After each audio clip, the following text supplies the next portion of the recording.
Bay West Church meets at 100 Emerson Road in Palm Bay at 11 a.m. on Sundays. We're glad you decided to check us out. God has a specific message of hope for your life and mine today. So listen up. I don't know about you, but when I watch TV shows, how many people are into like superhero stuff? Anybody in that? Okay, some people are, some people are not. The rest of it look like we're really weird. Okay, maybe you'll grasp this concept in any show that you particularly like, because it's not just superheroes or stuff. But one of the things that I really like with superheroes is the origin story. You know what I'm talking about? No matter what show you jump into or what you like, you know, they're eventually, even if it's like a sitcom or something like that, they'll have some point where in the show where they'll go back and explain some of the reasons that the people are the way they are right now. You know, whether it's the beginning of Batman or Daredevil or whatever it is. You know, I'm always been interested in that. I got this book. I'm really a sucker for Batman. You know, and I've got a few books that are about Batman, and they're all about different origin stories of Batman. I mean, one of them's like a little comic book that's like really thick, except it's not really a graphic novel because it was before they really had those out. But, you know, I used to read that over and over and over and over again, you know, it's because I thought it was awesome. You know, I just wanted to know why they became the way they were. You know, the origin stories, it attracts people. A lot of times you see in the movies, there's a villain, you know, who has good intentions that wants to find out, and you want to find out where it all started. Where did it go wrong for them, the villain maybe? And you find out that they really had good intentions in the beginning, and they just kind of went off the trail. And it kind of puts, you know, some 3D onto it. You know, the origin story has always been kind of an attractive thing that you see in entertainment and media. You know, and I want to talk a little bit about that today in our MINDSTRONG series. We're going through this MINDSTRONG series because one of the things that God's given us, has promised for us, is to have a sound mind if we follow Him, a strong mind.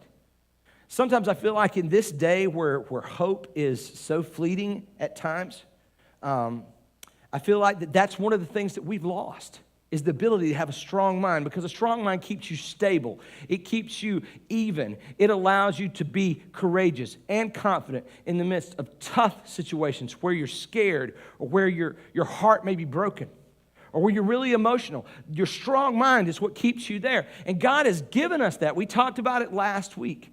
You know, and we've talked about the sound mind and the things that we talked about last week. It's not just about being positive. God's strong mind is so much bigger than that. There's no spin to put on tough situations. You know, you can't foster and throw out enough cliches on people when things get hard. But with the sound and strong mind that God has given to His children, you can maintain in the midst of any circumstance. You don't have to just try to put a positive face on it. You can be sad and still have a strong mind because you know who God is and you know what He's trying to do. You can trust in His characteristics and you can see it through. And we talked about that last week. But what I want to talk about this week was, where does that strong mind come from? I think a lot of us miss that origin story. And in that origin story, there's some lessons for us about how to access the strong mind. Because I believe every one of us that believe in Christ have access to the strong mind of Christ. But I think a lot of us don't make use of that. And I think we suffer in our lives because we don't. Now, what I want you to turn to is in Romans chapter 12, verse 2. And we're going to take a look at that. If you're out watching this on Facebook, rock on, glad to have you with us. There should be a link on our Facebook page. You can click on there and you can pull up another tab. It should have my notes and stuff, and you can follow along with that. You know, whatever, if you got your device here, no problem, pull out here. Hey, I think what would be cool is while you got your device out, any of y'all that have like Aaron and Maggie's like Facebook or something like that, rock on. Post on their Facebook. Hey, I just prayed for you. Text them. I just prayed for you. That's totally okay. I'm totally okay with you doing that.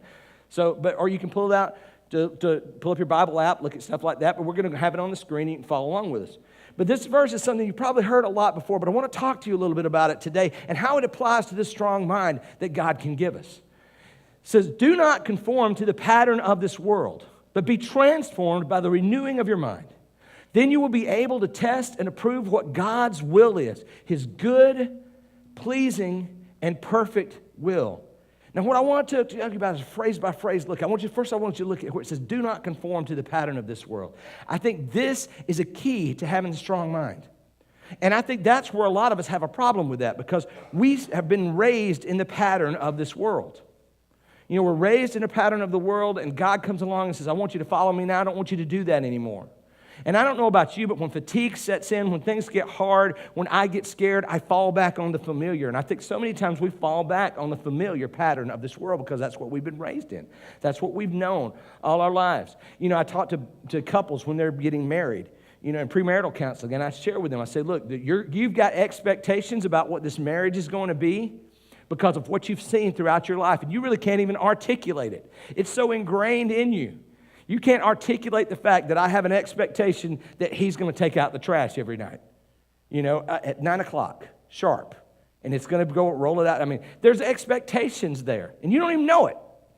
You know, but you've got to watch out for it because the truth is somebody else is coming when they have a different expectation, and neither one of your expectations are wrong, but isn't it funny how when you don't have our expectations met, we almost feel like it's a moral sin or something like that. Sometimes we can do that, and we can get upset, and we can have problems with that. And it's not really the truth. We just have to recognize that expectation. Sometimes, in this case, though, it is a sin because it's going against the Lord. When we fall back on the pattern of this world that we've been raised in as opposed to the new pattern of Christ, you know, it causes, it's like conflict with the nature of God inside of us. With the Spirit of Christ there, it causes issues, and it hurts us from moving forward in God. It hurts us it hinders us from experiencing the blessings of God because we constantly kind of fall back into this old pattern. And I say, here's the pattern of the world. It's kind of like this. It says, see what you want, go for what you want, get what you want, and then show it off. That's kind of the pattern of the world, you know, right? See what you want, go for what you want, get what you want, and then show it off. There's a slightly alternative pattern that we don't like to talk about that is see what you want, go for what you want, fail to get it, and then complain about it for a really long time. Usually on Facebook. But that's how it goes. You know, I mean, that pattern is there. And I'm going to tell you, it's easy to fall back into. How many times have people told you, oh, you see it, you go for it, you get it, you believe in yourself, and then you show everybody, I did it. You know, I look at my girls when they used to take dancing. You know, they'd take dancing, and they were really, really small. And in some of the end of the show, they would do the end of the show, and they'd get to the end, and the last move was, I did it! You know, see it, go for it, get it, show it off. But I'm going to tell you that's a gigantic fail because that's the pattern of the world, but it's not the pattern of God. The pattern of God comes straight out of Matthew 6. I encourage you to read Matthew 6 sometime. Write that down in somewhere. Make yourself a little note. Make yourself a calendar reminder. Okay, Monday at 12, when I get off on lunch, I'm going to read Matthew 6. But I'm going to tell you really quick what that pattern is. Remember, the pattern of the world is see what you want, go for what you want, get what you want, and show it off. Here's the pattern of God. See God, go for God, God will get you what you need, and then He'll show it off. You got that? Rather than me in the situation, what do I want, what do I want, what do I want? Go, go, go, go, go, grab, show it off and brag about it. I've got one thing to seek. If I seek God, all the things that I need will be taken care of. So I see God, I go for God. He will get me what I need, and He'll show you off, really, as you show Him off. That's the pattern that we should be following. The hard part is sometimes it's hard to do that. Let's say you're in a tough financial situation and you really need a new job and you see this other job and you want to focus everything you can on doing your resume and going for this job and doing this thing and impressing the next boss. And it's so hard to not fall into the old pattern of I need it. I'm going to go for it. I'm going to grab it. Look, everybody, I got it. When the truth is what God's telling you in the midst of a hard time, in the midst of a tough time, emotional time, financial crisis, whatever, He's saying, look, I want you to look to me. I want you to trust in what I've told you. I want you to go hard after me, and then you leave that stuff to me. Because the truth is, He's really the only one that can truly affect what happens. He's really the only one that can do that. So your pattern for the strong mind is not to conform to the pattern of this world. It's not to conform to the pattern of this world. There's a thing with this world and God. Do you know that? There's sin in this world. Sin basically means everything that's against God. You right? You know, and there's a sin in this pattern that gets there, that gets in the way of what God's trying to do for us. In 1 John 2:16, it says this. It says, for everything in the world, the lust of the eyes, the lust of the flesh, the lust of the eyes, and the pride of life comes not from the Father, but from the world. What do you see it? See it. Go for it. Get it. Brag about it. Be proud of it. See what you want. Go get it. That comes from the world. And that's a problem with God. The hard thing is because we've been raised in that pattern, when things get hard, when things get tough, when we get tired, when we get insecure, when we're not as brave as we want to be, what we try to do is fall back into the rut of that. See it, go for it, get it, show it off. We fall back into that pattern. I'm going to tell you, it doesn't work. How many times have you ever thought, if I could just get one thing, it would be awesome? I'll share this with you. There was one time I was in seminary.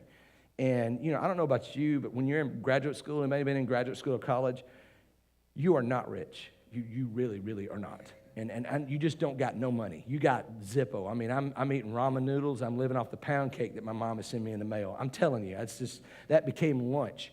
Big wedge of pound cake, that my mom shipped from Alabama all the way out to Texas, Praise God for Katie's parents, because they probably saw me losing weight. I know you can't believe it, but they probably saw me losing weight.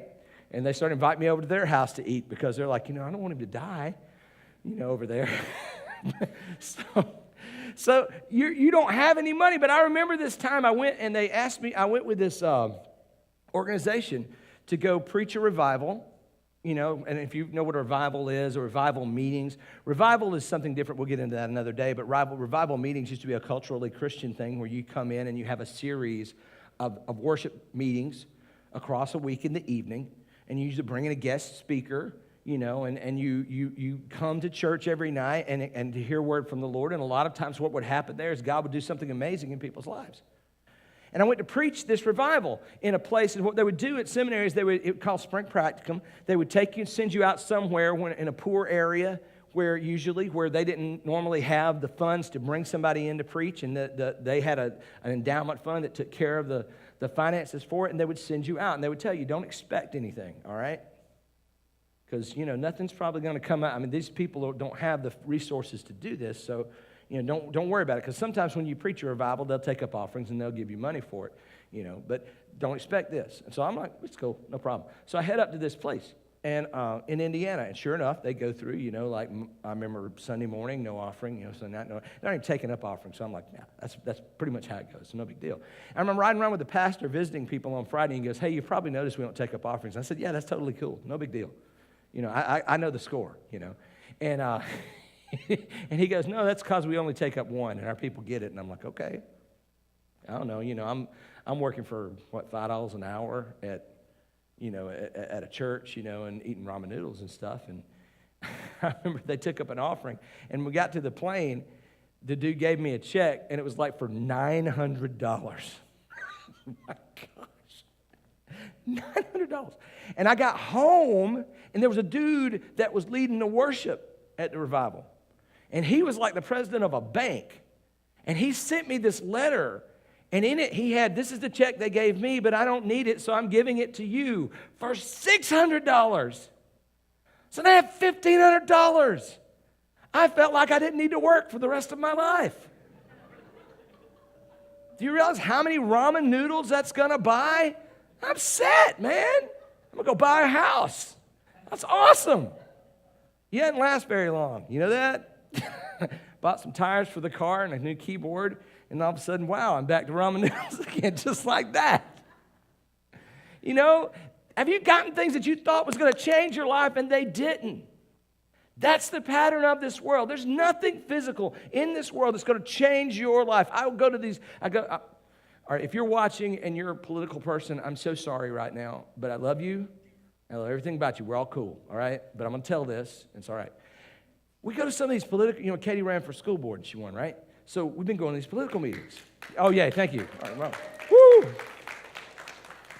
But I want to tell you, you go to some of the meetings, and everybody's so gung-ho. There are people I met that their religion is like politics. Like, that's going to save the world. And I'm going in there listening to that. I'm like, man, I feel so hollow because it's just a cap. There's only so far I can go with emotionally because I know Jesus is the only hope for the world. And that's all there is. So, I don't care who we get in office. I don't care who we vote for. At some point, it's going to break down at some point. Jesus is the only answer that we have. I know that. That's what I base my life on. So, there's like, if you look at the excitement meter and like, here's Jesus. And I go to these meetings and the cap is set like right in here somewhere because I'm like, it's not moving the needle for me. I mean, I want to do good things. I want to be a good citizen, but man, it's not me. And some people are like, we're going to get them, and I'm just like, hey, no, it doesn't work that way. We all got to live together when this is over, right? So this isn't a loser leave town match, all right? So if you wrestling people. But anyway, so you see that. I see people with sports. Do you see people with sports? It's almost like a religion, right? You ever see that? They're just so, my team's going to win. Anybody on my team is awesome. Anyone on your team, they're dirt scum. You ever see that? They own the officials and everything like that. But I'm going to tell you, I love Alabama. I do. I'm a big Alabama fan. I've been an Alabama fan when it was sad, so I didn't just jump on when Nick Saban got there. I was there when Mike Price was there. You go look it up. All right. But anyway, I'm just telling you. I was there. I was there with Ray Perkins and Bill Curry and Mike DuBose and all of that stuff. I was there, so I paid my dues. Yes, I did. But even with Alabama, I'm really excited about it. Y'all know that? But the cap is somewhere in here. And there's some people, they just love that. They turn all their rooms into Alabama stuff, and they ride around in Alabama RVs, and they change their wedding dates in the fall and skip their daughter's wedding or come in late to it because it was third Saturday in October. We're playing Tennessee, so, sorry, daughter, you don't rate. I mean, and you have this type of mentality. People get in fights and shoot people over that. But for me, even as excited as I can get, there's a cap. Because it's just hollow after that, because I know it don't mean nothing. It's just football, all right? It just is. That's all it is. It's just football and it's over. In the world, it's like that. It's not true. I remember being in a fraternity in college. And I kid you not, there were some Christian things, believe it or not, in the basis of the fraternity. I was shocked. But, you think it's all party and Animal House and stuff like that, but there are people who look at that and that becomes their religion. It really does. They're basing their worth on how much they give as alumni to the association and stuff like that. And there's nothing wrong to have a hobby, but when it becomes so important, if I could just be a life loyal SIG, what? Come on, man. People are dying to go to hell. I'm talking about eternity. And you're talking about something that won't last possibly to you. And it's not bad things. I mean, I see some good things from it. I'll share some of that later. But you get to these things, and there's so many things in the world. We fall in this pattern of the world. If we just get passionate enough about this, it's going to fix something. But there should be a cap of your excitement. There should be something, because the pattern of the world is not going to fix anything. You're just moving chairs around on the deck of the Titanic, because in the end, this world's going to fade away. Whether you die and it fades away really quick for you, or you're there till the end and you get to see the last part of the movie and you head on to glory with Jesus, or to the other place, which is real, and you go into hell. That's true. If you don't know Jesus, you are. There's nothing to do about that. You're going to see one end of the story or not, and you're going to realize how important it is to follow Jesus. This is the pattern of the world. See God. Go for God. He'll take care of everything else. And if you need showing off, He'll show you off. This is the pattern of following God. But how do you do that? How do you stay away from the rut? Let's go back to Romans 12:2. So we have, do not conform to the pattern of this world, but the second one is, but be transformed by the renewing of your mind. You get off the pattern of this world by being transformed by the renewing of your mind. The renewing of your mind. How does that work? Well, there's a lot of verses that talk about what should go on in your mind, in a renewed mind. One is in Colossians 3:2. It talks about to set your mind on things above, not on earthly things. Okay, so I'm just supposed to think about God? No, I'm going to mold that for you as we go through here. Romans 8:6 says, so the mind governed by the flesh is death, but the mind governed by the Spirit is life and peace. Well, that sounds good. I don't want to be dead. I like life and peace. Those are good things. Don't you agree? Life and peace, yay. Death, not so much. We like the life and peace stuff. So I want some of that. Well, what happens with a renewed mind? I'm going to tell you what happens with a renewed mind, and I'm going to show you some more things about it. This is what happens with a renewed mind. When your mind is renewed, it changes the way that you think. When your mind is renewed, it changes the way that you think. Instead of how do I get mine, it becomes how do I honor God. It not only changes the way that you think, it changes the what that you think. All right? It's not that you're just going along and then all of a sudden Jesus is kind of offside. You're the what you think. Instead of looking at how little or how much you have, who likes you or who don't. You know, you become preoccupied with how many people you can point to Jesus.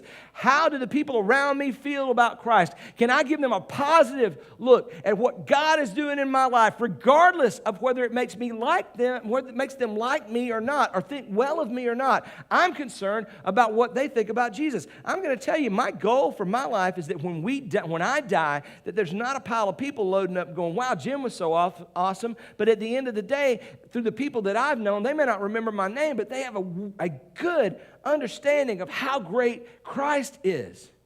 That's the goal. You think differently. What you think is different. The way you think is different. Your entire outlook has changed. The long game is in play. God has a long plan that goes beyond any particular thing in a moment. It also changes the way you act. All these things are about the way you think, but ultimately it's going to be changing the way you act. Everything you do changes. And you know, the result of a strong mind is this. It really kind of in action. It says you will be able to test and approve what God's will is, his good, pleasing, and perfect will. In other words, when your mind is strong and it's on the things of God, God says, I will unlock this for you and I will show you what you need to do in your life, what my will is for you, my good, my pleasing, and perfect will. In other words, right where you want to be, whether you know it or not, what I made you to want, I will show you that if you will put me first, and if you will have your mind renewed in Christ. I'm going to give you an illustration. You know, we've talked about the election, right? And I'll talk about the plans of God, how big it is. And I'm thankful. I mean, I want to tell you guys, I do realize I've spent a lot of illustrations have the word election in it. And it's not because I'm a big fan of campaigns, because I'm really not. But, you know, I kind of open my life to you guys. I share with you what God is teaching me in the midst of what I'm going through. And this is what we've been going through. You know, so it's kind of hard to miss it. But I've had some people say to me, and it's been so well-intentioned, and I know that, but, you know, well, I know, and maybe some of you guys said this to me. I don't know. Well, I know, you know, that I knew Katie was going to win because God wouldn't bring her through all this stuff to have her lose. And I like that, man. That's comforting. But I'm going to tell you, I don't really know if that's true. I have a really good friend that I think is awesome. And he loves Jesus, man. I mean, in a big way. And he just ran a campaign a couple of years ago and he lost. I mean, God wasn't with him? No. The results, what we have to understand is is we see in the Bible people that have technically lost time and time again. I want you to understand this. God's mercy and God's plan is greater than any single initiative that you can put your finger on. It's not that simple. It's so complex. God has so many factors to put into. You know, he could take us right up to the brink and we lose. Anne-Marie and I talked about this the other night when we were driving home in the car. You know, we could have taken us right up to the brink, and at the last minute, she won, the other person won, 80-20, and we got our butt kicked and all this stuff. And that could completely have been what God intended from the beginning. There could have been a place where Katie met somebody or said something to somebody, or somebody talked to me, or somebody talked to one of our children, or got to say a certain thing in public that sparked something in someone else's mind, and God was able to use that to transform what was going on in their heart. There could have been hundreds of moments like that. God orchestrates those things so intricately into the lives of people. You know, there's a story we talked about in Luke 21. And it's a story that Jesus used to teach about sacrifice and about generosity and what it means to follow him. And him and the guys are sitting around in the temple, and they're kind of watching people drop their offering in their little offering box. And there's this widow comes in. You may have heard it before. She drops in her 2 pennies, or whatever you want to say, or how you want to translate that one. 2 pennies into the box. And Jesus talks about people have given bigger stuff, but basically she gave the biggest because she gave everything she had. And he has used that to teach millions of people about what generosity and sacrifice and commitment to the Lord is. But see, here's what people don't want to think about. To get to that moment, for it to be that big, that woman had to experience the pain and loss of her husband, of being alone in the world. And she had to experience extreme poverty until 2 pennies was all that she had. And when she put it in the offering plate, she left there and didn't know if she was going to eat that night. And here's another one that'll blow your mind. I don't know if she ever figured that out.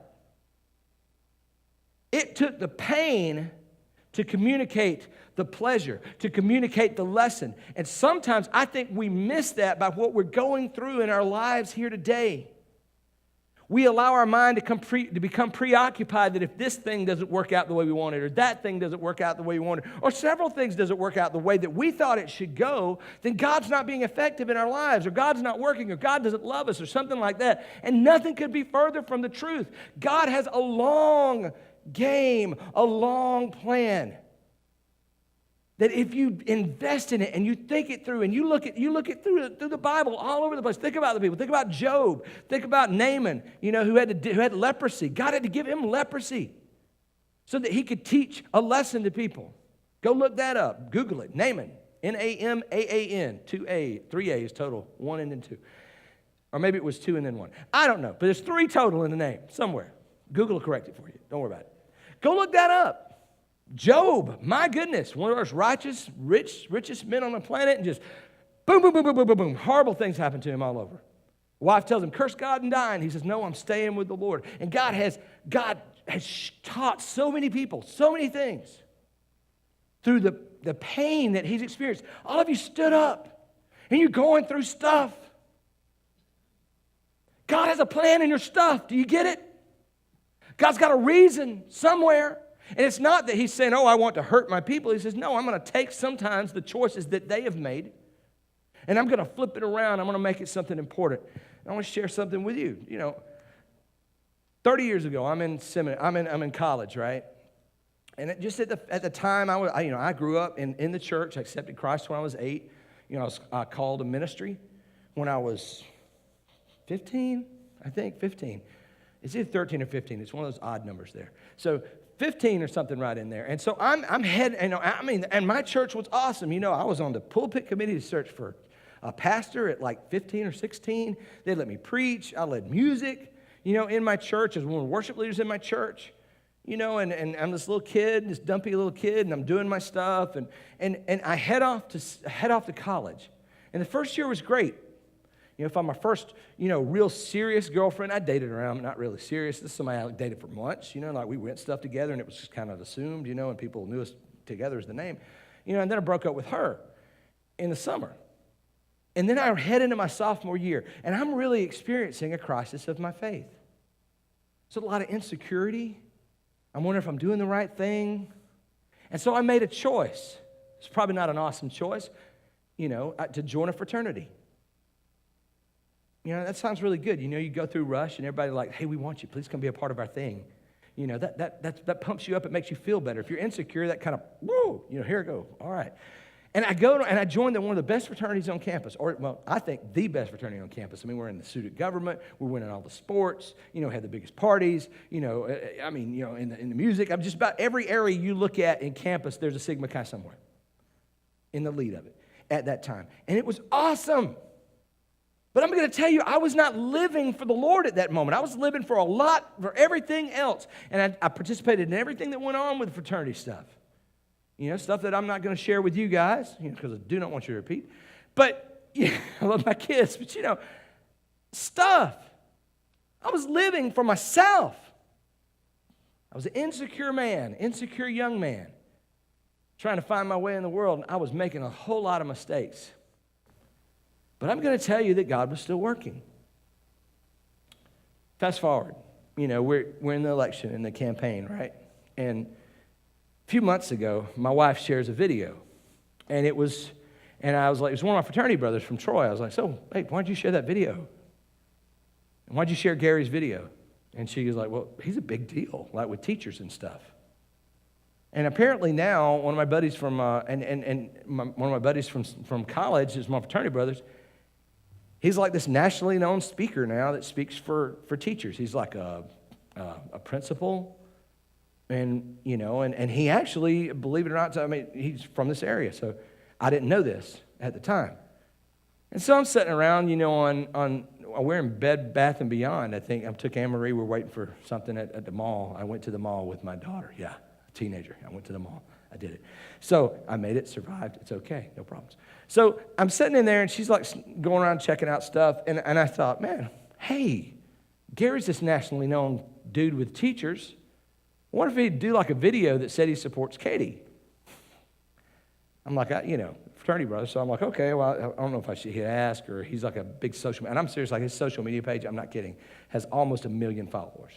So I'm like, maybe you don't remember me. I don't know. We're friends on Facebook, but you know how that goes. So I faced him up. I said, hey, man, would you do that? And he said, man, anything for a brother?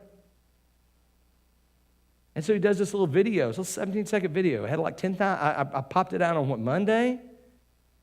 Or maybe it was Sunday night or something like that. It was Monday afternoon sometime. And in like less than a day, it had like 8,000 views or something like that. And a friend of mine told me a story. She said she had invited us to a pool party, right?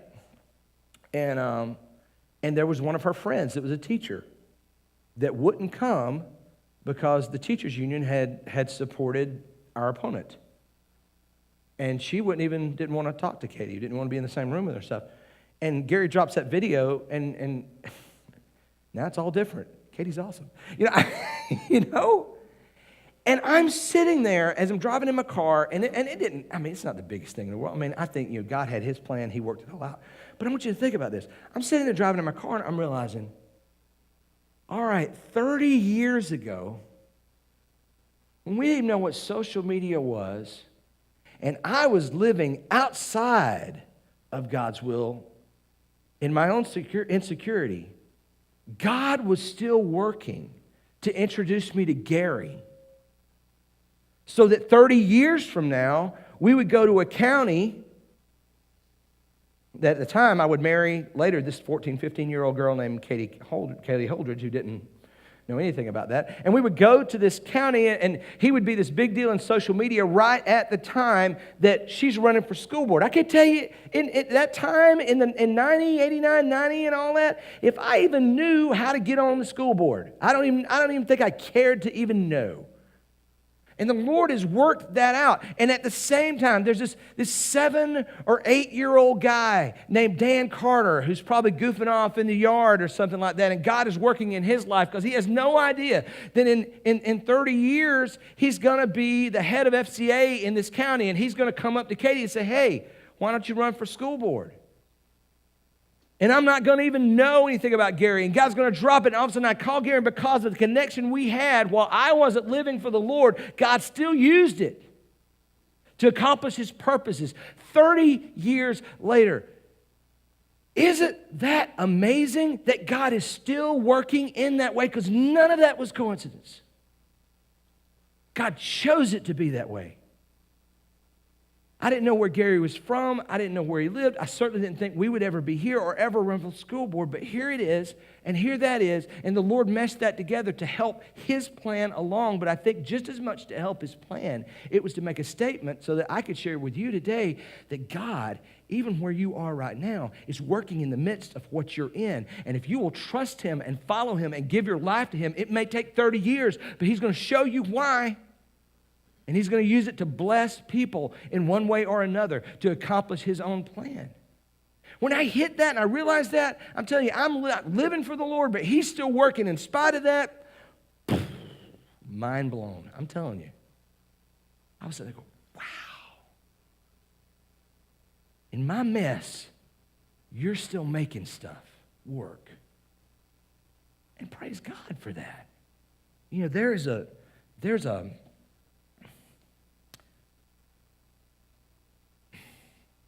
verse in James. I'm just going to read it. I didn't put it in with the slides back there, dudes. But it's verse 5 and 6. It says, if you need wisdom, ask our generous God, and he will give it to you. He will not rebuke you for asking. But when you ask, be sure that your faith is in God alone. In other words, be sure that your mind is God's alone. Your faith is in God alone. Do not waver. For a person with divided loyalty, or they call it sometimes later on, and they're double-minded, is as unsettled as a wave of the sea that is blown and tossed about. I'm going to tell you that story I told you about Gary, that's one of billions of things that are going on right now that God has on the forefront of his mind and controlling every one of those threads. They're all working in perfect rhythm. God knows exactly what's going on. He's not afraid. He never doesn't sweat. He doesn't get nervous. He doesn't want you to. That's why he always says, look, just seek me. I've got it. Don't worry about it. You know, I'm going to tell you, every time you think you've figured out God's plan, every time you think you understand the depths of God's plan, realize that you don't understand the ramifications of 1/10000000th of 1% of what he's doing. His ways are higher.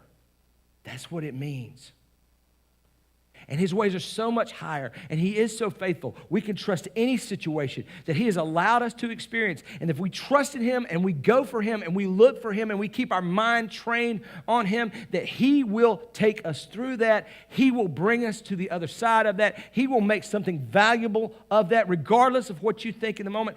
That is the thing of God. And I'm going to tell you something. You understand, if you allow your mind to be blown in that way, to consider all the things that God has brought to get you to this moment.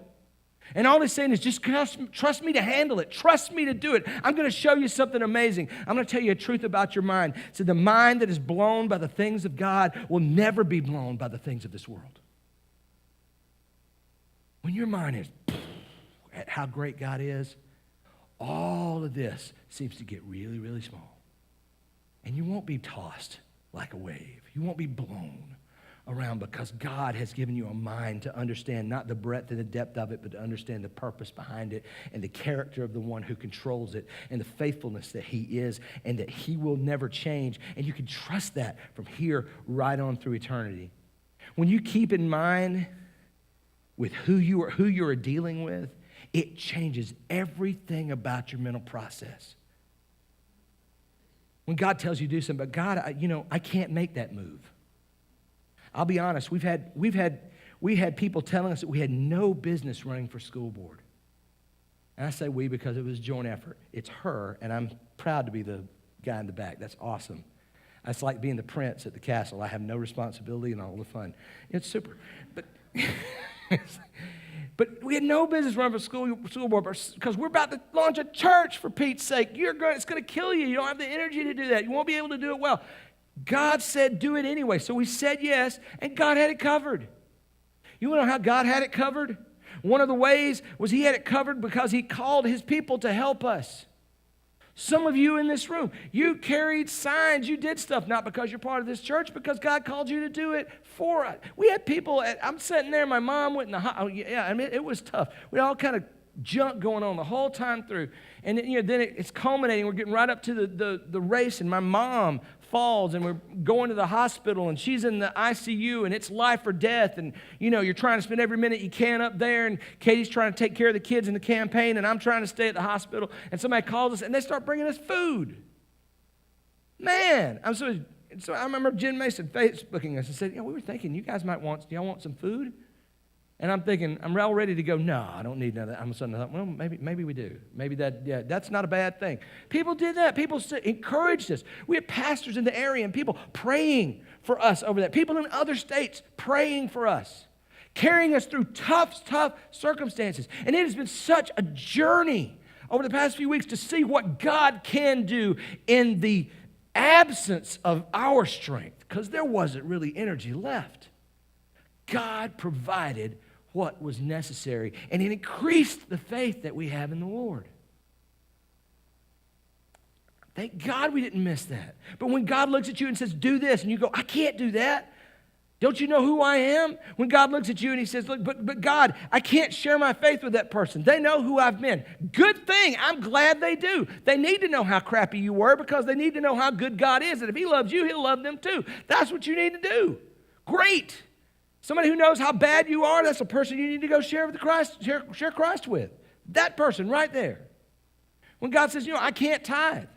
When you say, but I can't do that. Wait a minute, God is the strongest. You think, wait a minute, God is the strongest entity in existence. He's in control of everything. He eats problems for breakfast, and if I honor him, he's on my side and I'll take care of my stuff. So I guess I can. See, your mind begins to think differently. From the strong mind comes strong decisions. And if you keep your mind on who God is and what God is, yes, you can. Because here's the thing about a strong mind. A strong mind is always mindful of the strength of God. A strong mind is always mindful of the strength of God. And here's the deal. And you can stay strong in that, because here's what it is. Because you always know there's a bigger thing coming. There's blessing coming. There's things that he's doing. And in 3 decades from now, he's going to prove to you why you went through that, or 10 decades, or maybe you'll never see it. I'm going to be honest with you. Here's the wacky thing about it. You know that widow with the 2 mites? We don't have a story in the Bible of Jesus running her down and telling her, hey, this is why this happened to you. She just went out and didn't know where she was going to eat. And that's all we know. She may not have known that moment that happened, because it was just a moment.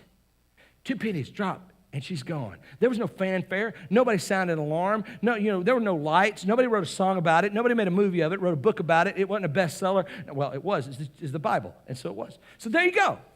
But that moment, she never knew. What moment are you in right now that you don't know what God is trying to do? Embrace it. Trust the Lord in the midst of it. And if you don't see it before glory, make sure when you get there you say, hey, what was that all about? And he'll show you.